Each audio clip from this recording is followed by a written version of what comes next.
Now I'm doing paperwork, you guys, here at the office. But I wanted to say something to you guys.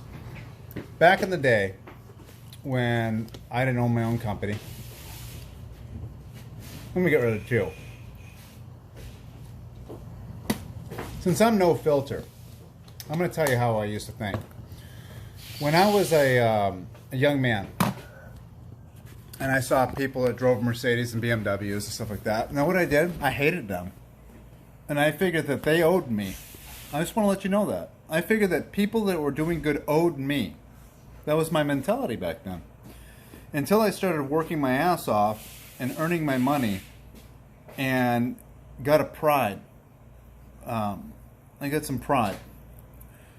Meaning that I accomplished things. And I was so excited and so proud of myself that I no longer wanted to be that type of man that wanted everyone else's hard work. I wanted to be the man that said, you know what?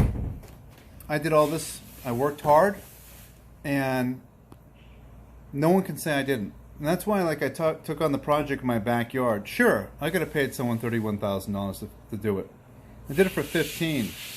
And at the end of the day, when I have people over, they're going to look at it and they're going to say, who did you hire? And I'm going to say, I did it myself with my own hands. What pride is that, you guys? It's a great feeling. Now I'm going to build a casino in the back of my yard. Probably cost me maybe 40 grand, right? I'm going to pay cash for it. Just like I paid for my backyard. I don't finance things, you guys. But I'm going to do most of it myself. I'm going to have the framers go out. I'll have cutting edge, put the concrete in. I'll do all the plumbing. And then I'll have the framers put up, because I'm not really good at framing. I've never done it before. Could I do it? I probably could. Put the trusses on, and then I'm probably going to have an electrician come in and zip, zip, zip. I'll probably do the air conditioning myself, finish plumbing, and I'm going to do the drywall, insulation, and I'm going to really heavily do the sides with like tie back and stuff, and I'll put like a maybe 2-ton AC in there, like overkill it, and because it's going to be, you know, just a little casita. And then I'm going to travertine the floors. So I'm going to do the whole thing myself. And at the end of the day, when someone comes over and they're going to go, oh, who did that? I did it. I did it. And I'll save probably $20,000, $30,000, $40,000 doing it. But I'm going to feel good about it. And I just can't believe how I used to think. And there's a lot of people on my Facebook that think that I owe them something. Literally, you guys, I've had people text me and say, hey, can you give me $500? Give you $500. Or can you loan me? And I said, I'm not going to loan you anything. I don't loan money to anyone, just to let you know. I'm not going to. Because sometimes we need to be in a certain financial crunch in a situation to teach us something. That's how I look at it. Do I give hands up? Yeah, I've given hands up before, but I don't loan. I don't like to loan money. And I don't give people money. I won't do it. Some people I've given money to, and only to learn that weekend they were drinking. Or someone tries to borrow $4,000 or $5,000 off me, only to learn that they went to Disneyland or to Aspen skiing. Why would I want to give you that? I don't go to Aspen skiing.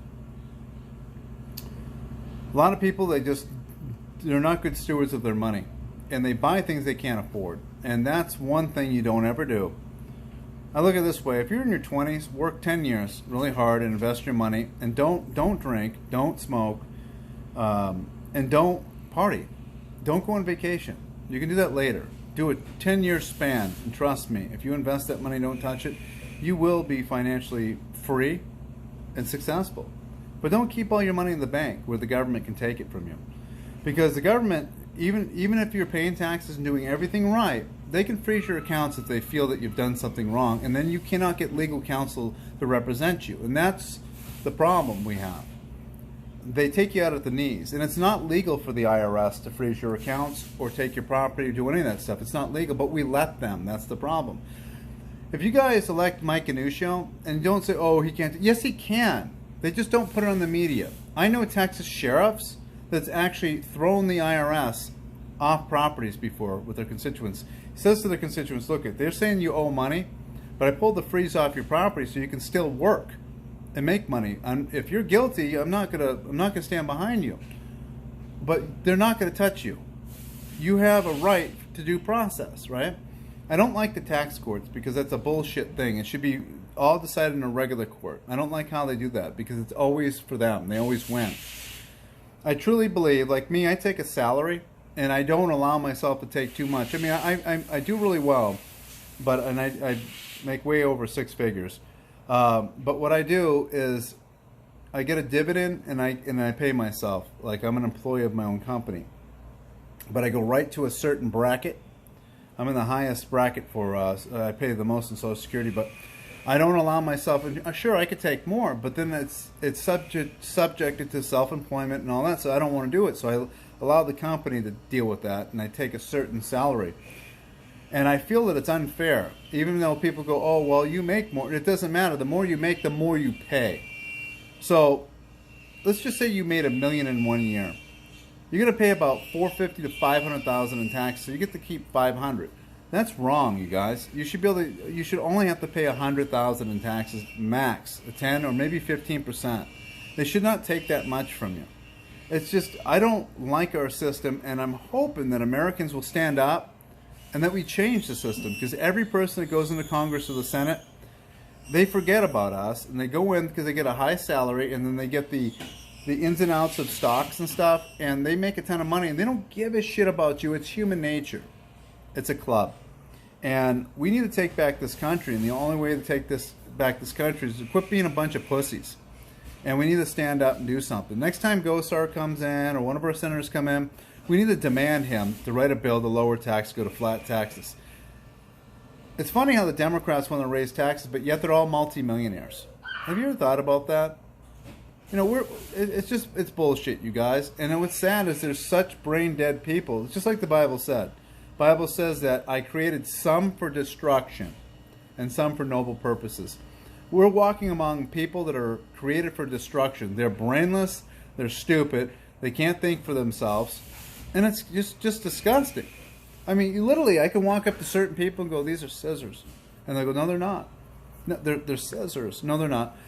They will never, like I was telling my daughter, I said, I'd like to tie up some of these people and beat the crap out of them, throw them in my tub and pee on them every single friggin' day and beat it into their head until they understand. She goes, "You know, Dad," and that's just, I'm just saying, I was just venting. She goes, "Dad, you can cut their arms off and their legs and they would never believe you. They'd never believe it even if the truth is in front of them. They're closed-minded and they're blind." And she's right. People are blind, you guys. So anyways, back east, Tom, what do we say back east? The cops tell you they're going to throw you in the harbor. People back east say they're going to cut your neck off, your arm off. That's how we talk back east in Boston. Doesn't mean we're going to do it, but that's how we talk. My uncle, Jamie, and that's true, Tom, ask him. We were driving one day and he starts laughing. I go, "What are you laughing at?" He goes, "Oh man, I was thinking of slamming on my brakes because you had no seatbelt on and hitting that tree and watch you go through it." And I'm like, "Jamie, that's terrible." That was my uncle. And he was laughing about it. But that's how we think back east. It's just what we do. Anyways, you guys, remember that name. Ed Mack.